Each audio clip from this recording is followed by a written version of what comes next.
Subhanahu wa ta'ala kerana dengan limpah dan kurniaannya dapat kita bersama-sama pada malam ini bertemu untuk kita meneruskan tazkirah Ramadan kita, khususnya kuliah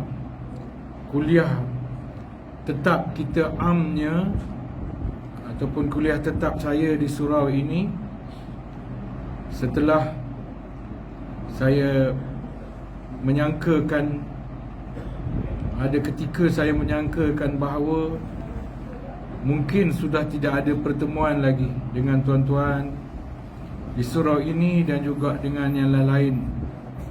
Iaitulah semasa saya berada di atas meja bedah.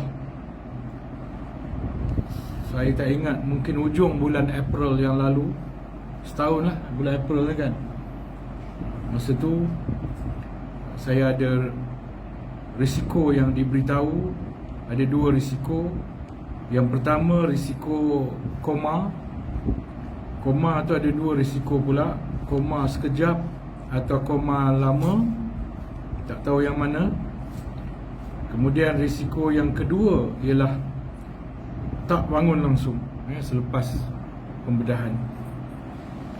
Tapi alhamdulillah, maka ketika saya berada, sebelum saya beberapa minit sebelum dikenakan dengan ubat bius tu, saya ada beberapa ketika saya merasakan saya sudah tidak akan ada lagi selepas itu. Saya sudah berasa sudah akan diambil oleh Allah Subhanahu wa ta'ala. Tetapi alhamdulillah, umur saya dipanjangkan oleh Allah Subhanahu wa ta'ala, masih lagi dapat hidup, menghirup udara. Sebaliknya mengejutkan saya pula, adik saya yang tidak ada apa-apa tiba-tiba pergi meninggalkan kami sekeluarga, tanpa apa-apa petanda syarat, tiba-tiba je dia pergi. Itulah kerja Allah. Tuan-tuan dan puan-puan yang dihormati sekalian, sebagaimana saya pernah sebut barangkali dalam kuliah yang baru lalu ni, doa tuan-tuan makbul ni. Saya ada sebut tak pasal doa makbul? Doa tuan-tuan makbul ada kan? Iaitu selama ni tuan-tuan berdoa, bila ustaz kuliah sejam lebih, tuan-tuan berdoa supaya ustaz tak dapatlah kuliah panjang-panjang. Jadi nampaknya doa tuan-tuan dimakbulkan oleh Allah SWT. Jadi Allah Ta'ala, dia cara memakbulkan tu dia kena ada sebab musabab dia. Maka sebab musabab dia ialah COVID-19. Jadi kerana COVID-19 dia ada SOP. Kalau kuliah maghrib tu sampai azan isyak aja. Kalau tazkirah tarawih ni 20 minit sahaja, kecuali beberapa minit untuk break lah. Dia tak boleh break mengejut, bahaya. Jadi adalah break, beberapa minit untuk break kan. Tak apa, untuk tidak melengahkan masa, ada masa memantau saya ni. Untuk tidak melengahkan masa, tajuk tazkirah saya malam ni, saya ada 4 tazkirah kan. Elok pun saya yang jauh-jauh tu tak larat bulan Ramadan ni. Jadi tajuk saya malam ni ialah vaksin, tentang vaksin. Tentang vaksin. Tapi bukan vaksin COVID-19. Vaksin untuk amal ibadah. Amal ibadah pun perlukan vaksin juga.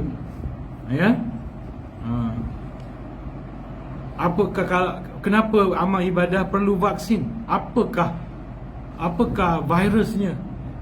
Apakah virus kepada amal ibadah? Maka ada di antara yang saya nak sebut dulu, dan antara yang terbesar virus bagi amal ibadah ialah riak. Riak tu adalah virus yang lebih bahaya daripada COVID-19 terhadap amal ibadah kita lah. Sebab itu ibadah kita perlu kepada vaksin, yakni membersihkan ibadah-ibadah kita daripada virus-virus ini. Ya. Ayat yang saya bacakan tadi tuan-tuan bercakap tentang salah satu virus kepada ibadah, iaitu riya. Ya, ibadah riya.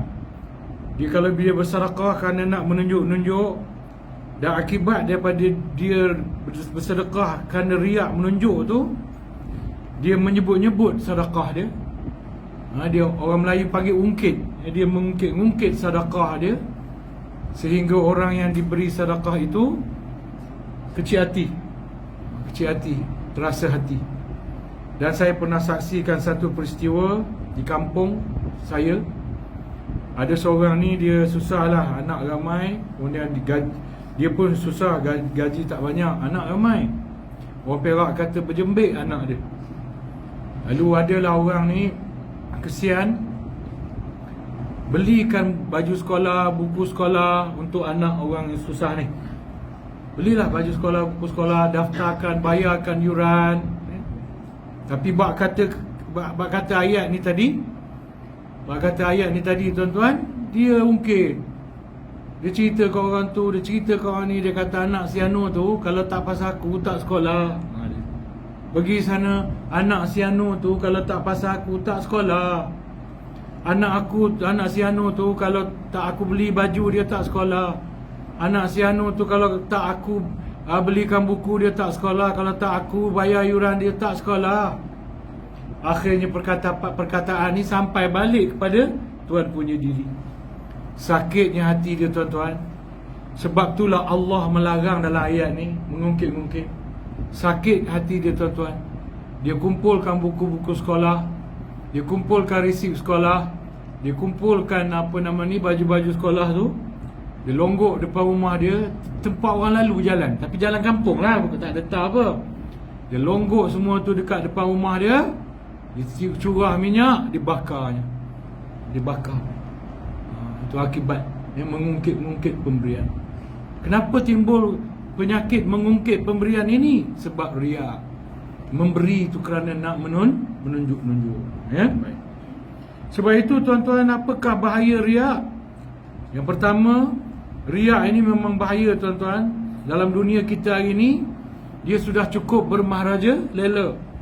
Tambah dengan adanya Twitter ni, adanya Facebook dan sebagainya ni, orang menjadi-jadi, adanya YouTube, terutamanya orang kaya-kaya lah, masing-masing riak menunjukkan kekayaan masing-masing.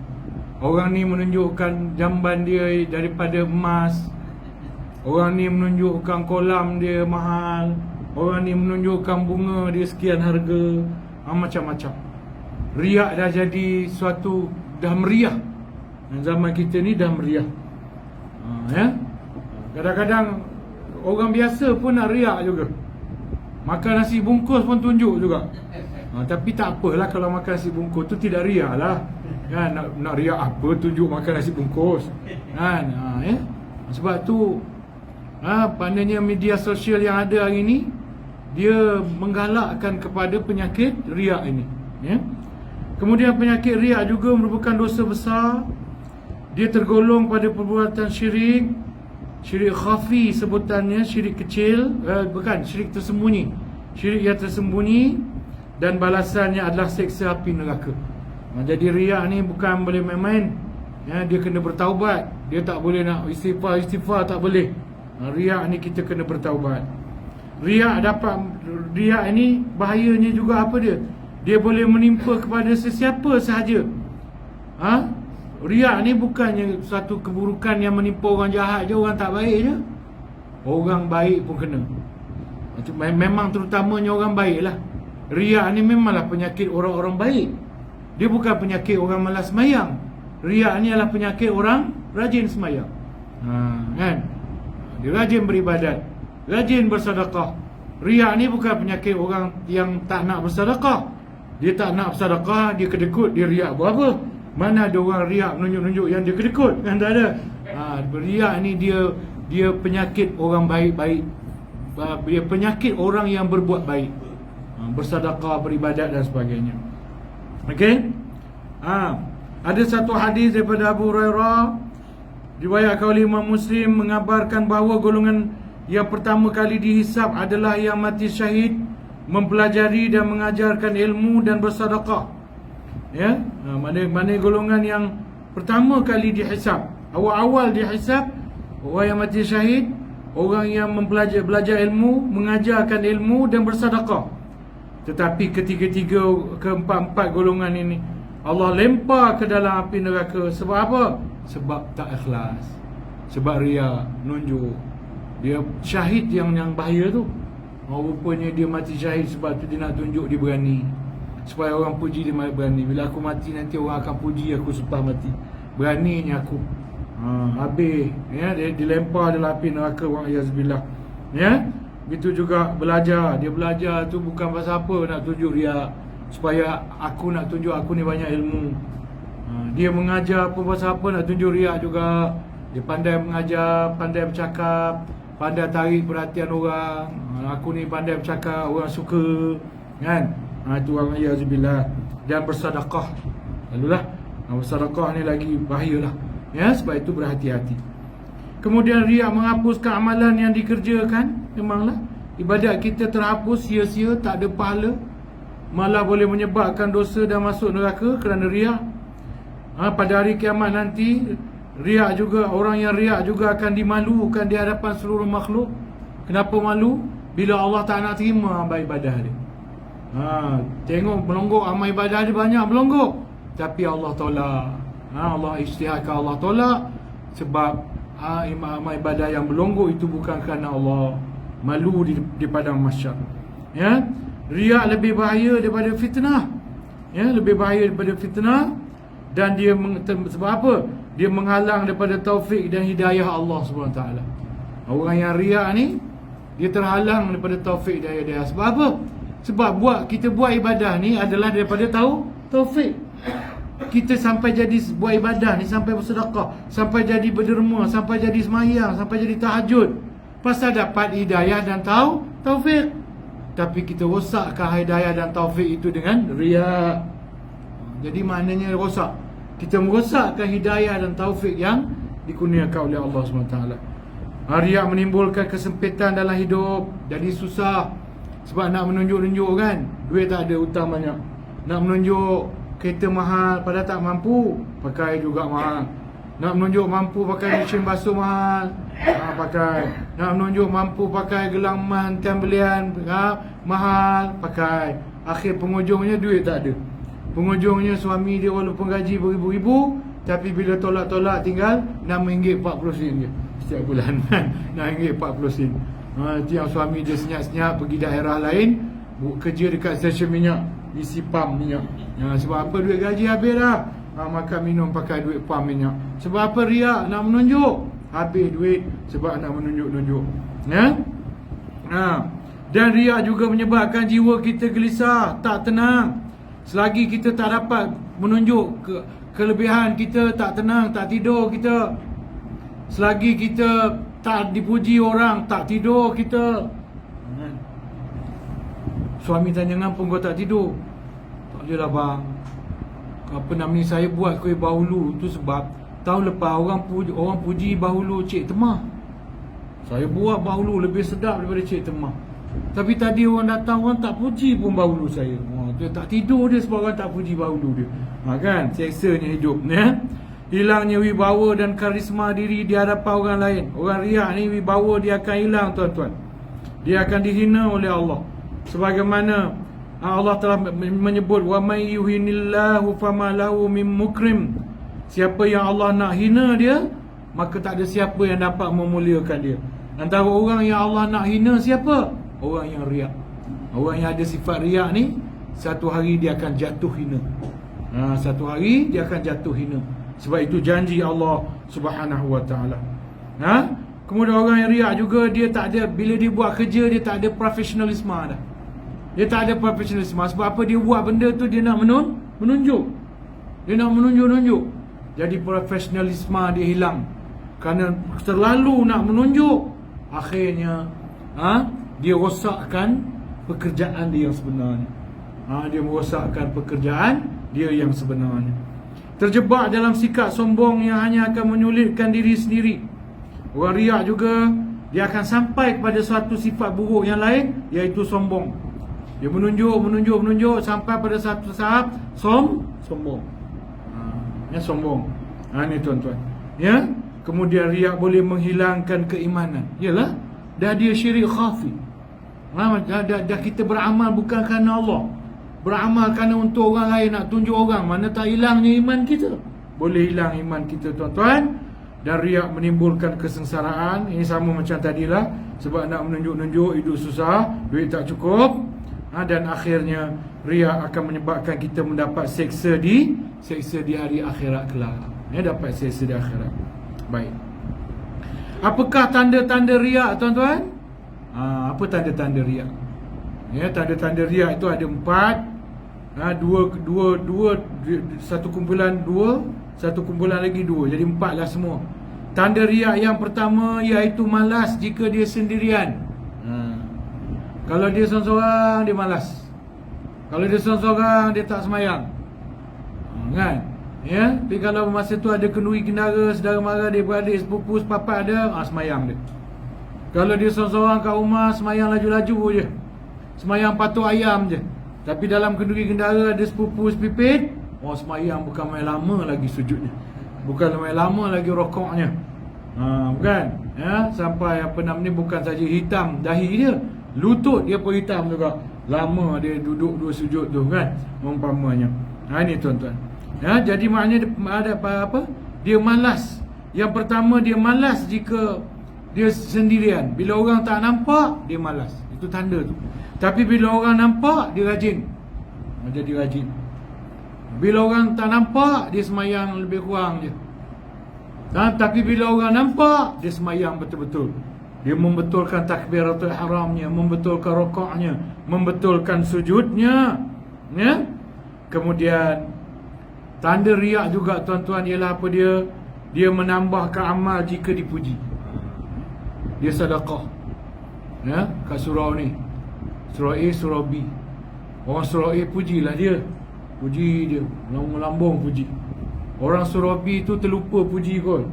Dia maklumlah sibuk, ramai sangat sedekah, lupa orang waktu puji. Tahun depan dia tak, surau B tu bagi juga, tapi sikit je. Surau A dia tambah lagi.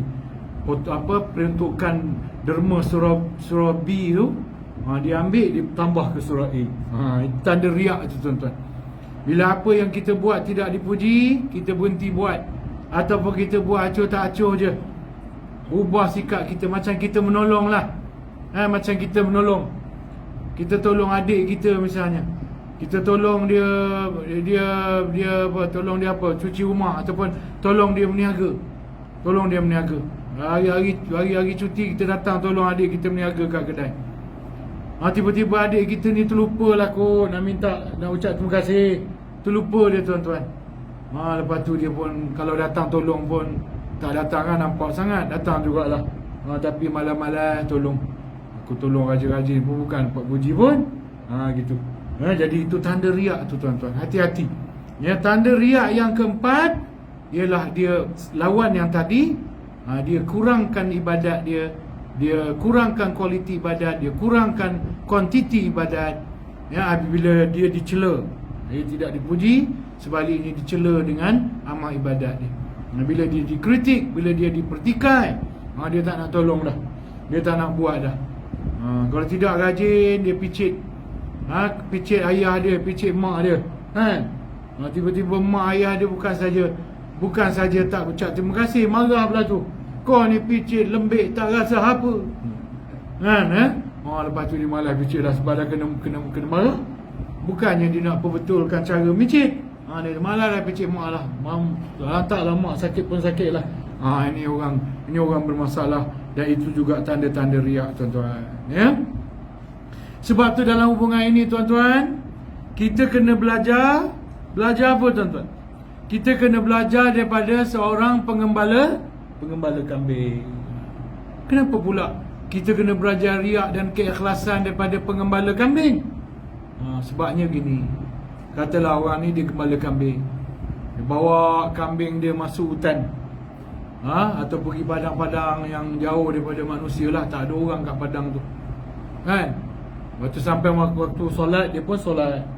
Dia solat lah. Keliling dia kambing. Keliling dia kambing. Nak tanya tuan-tuan, dia solat tu dia riak tak? Dia riak tak? Kalau kita semayang dengan orang ramai, boleh jadi riak lah. Orang ramai ni, orang tengok ni, orang perhati ni, aku kena betulkan rokok, aku kena betulkan sujud, makhraj tu kena bagi orang dengar. Iya, kena bagi orang dengar. Nak bagi tu kan. Rokok tu lama, sujud tu lama kan. Kalau semayang keliling kambing je, aku kena betul-betul ni, kambing tu nak puji aku. Kan? Ada tak kita nak riak kalau semayang keliling kita kambing? Ni rokok kena betul-betul ni kan, kambing ni kutuk aku semayang main-main. Kan? Rokok tak betul, sujud main-main. Mana ada? Kita tak peduli pun kambing tu. Kita semayang dengan Allah. Jadi begitulah bandingannya tuan-tuan. Kita belajar keikhlasan. Kita memahami masalah keikhlasan. Kita memahami masalah riak. Ya? Melalui apa tadi? Melalui pengembala kambing tadi. Saya tambah pula satu. Kita belajar keikhlasan.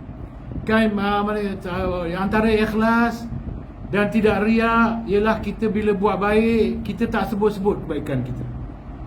Kita tidak riak, tidak tunjuk kebaikan kita satu. Kemudian yang kedua, sum'ah. Dia riak, ujub, sum'ah, dia dekat-dekat tu. Riak ni menampakkan kebaikan kita. Ujub ni berbangga. Ujub ni kadang-kadang tak perlu ke orang lain, dia seorang-seorang ujub. Tu bahaya ujub. Ujub tak perlu orang lain. Sombong dia perlu orang lain. Untuk sombong dia perlu orang lain. Tapi untuk ujub, dia seorang-seorang. Dia seorang-seorang, menang senyum seorang-seorang. Aku ni hebat juga aku ni.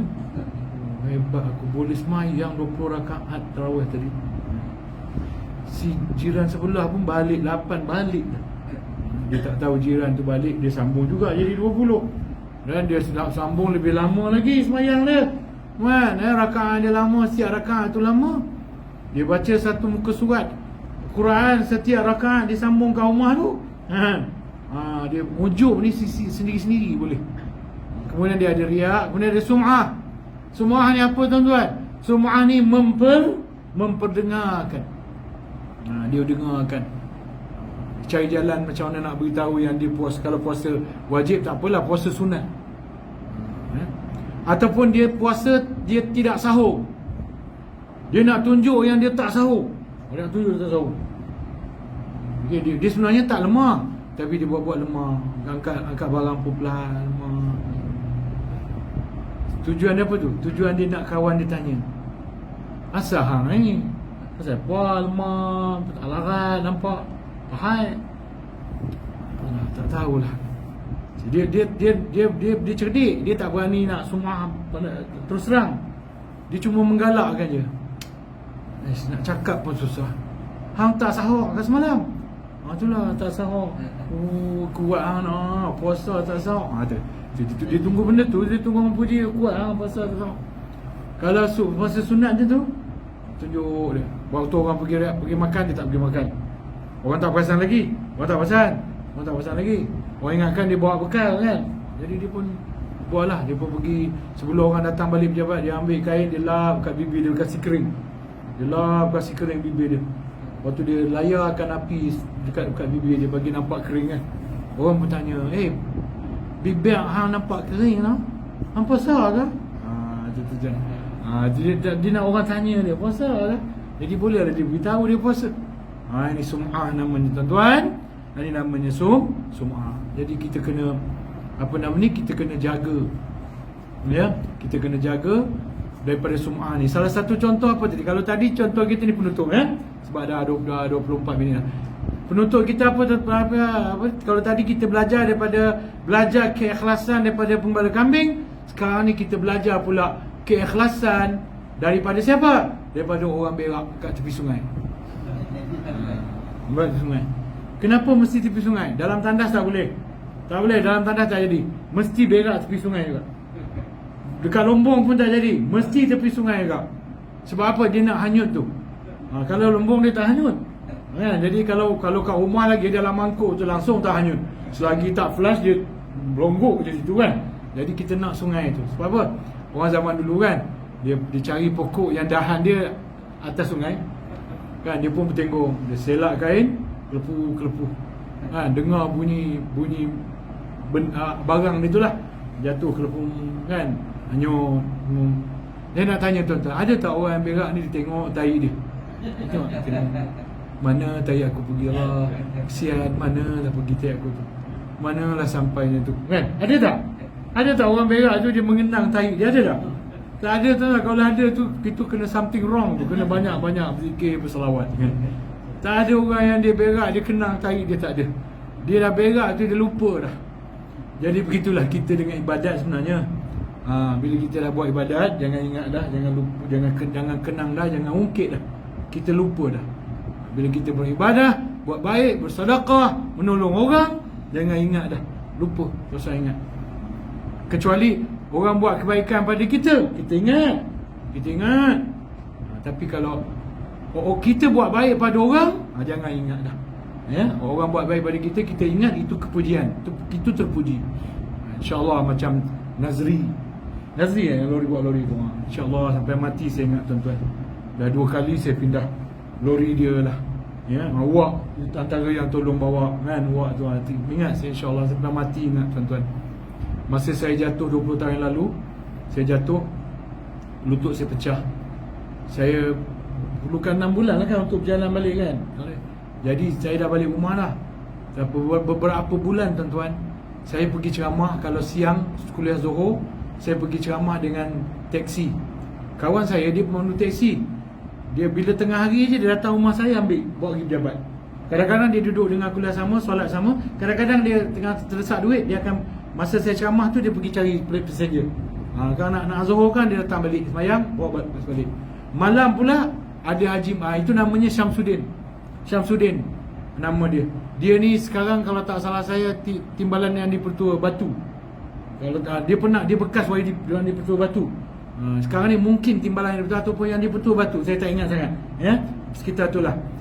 Kemudian seorang lagi belah malam dia akan datang sebelum maghrib tu dia datang dengan kereta biru dia, Toyota KE dia.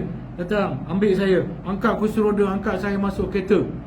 Pergi ceramah. Malam hantar saya dulu. Dia duduk serambut, saya duduk dekat Damansara Damai. Dia duduk serambut. Hantar saya dulu, balik serambut. Nanti datang sampai bawa pergi ceramah, hantar saya Damansara Damai, balik serambut. Berbulan-bulan tuan-tuan. Sampailah saya sembuh, dah boleh mandu motor. Masa tu barulah mereka. Dan mereka berdua ni saya akan ingat sampai mati. Kat sini tuan-tuan kenal tak Rahman Hadari? Kenal tak Rahman Hadari? Tak kenal Rahman Hadari tak kenal Wah, patut kenal. Dia antara tapi dia cawangan Puncak Alam 1 lah. Kalau tanya-tanya kenal lah Rahman Hadari nama dia. Dia pun antara yang saya akan ingat sampai mati. Sebab apa? Saya jatuh 5 tahun yang lalu. Sebelum saya boleh mandu sendiri, dialah yang tolong bawa saya pergi ceramah setiap malam. Bawa saya setiap malam. Jadi kita kalau orang buat baik dengan kita ingat. Jangan lupa. Tapi kalau kita buat baik dengan orang, jangan ingat, lupakan. Jangan ungkit, insyaAllah. Maka bersihlah. Maka itulah vaksin dia untuk menyelamatkan ibadah kita, ya, insyaAllah, daripada virus-virus itu semua, ya. InsyaAllah. Saya berhenti setakat ni tuan-tuan. Ya, nanti kita akan sambung lagi lah dalam 4 pertemuan. Tuan-tuan kebanyakan tempat dia sekali je. Tuan-tuan jadi 4 sebab dekat. Saya mau dekat-dekat ni saya minta peluang je. Pasal jauh-jauh kan Ramadan, jauh-jauh nak pergi susah tuan-tuan. Ya, kalau saya pukul berapa nak bertolak, ya, kalau Bangi tu misalnya pukul berapa nak bertolak, saya pukul berapa balik sampai rumah pukul berapa. Jadi saya cari peluang je, bila ada peluang saya pun dah pergi yang dekat, ya, insyaAllah. Tapi kalau tak ada ganti, tak ada gantian, saya pergi jugalah walaupun jauh.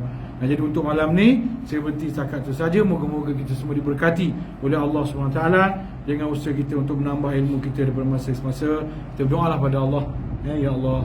Bismillahirrahmanirrahim. Alhamdulillahirabbil alamin. Wassalatu wassalamu ala asyrafil anbiya'i wal mursalin wa ala alihi washabbihi ajmain. Ya Allah, ya Tuhan kami bersyukur kerana Ramadan tahun ini walaupun tidak sempurna, ya Allah, tidak seperti Ramadan tahun lalu di mana kami tidak dapat bertarawih.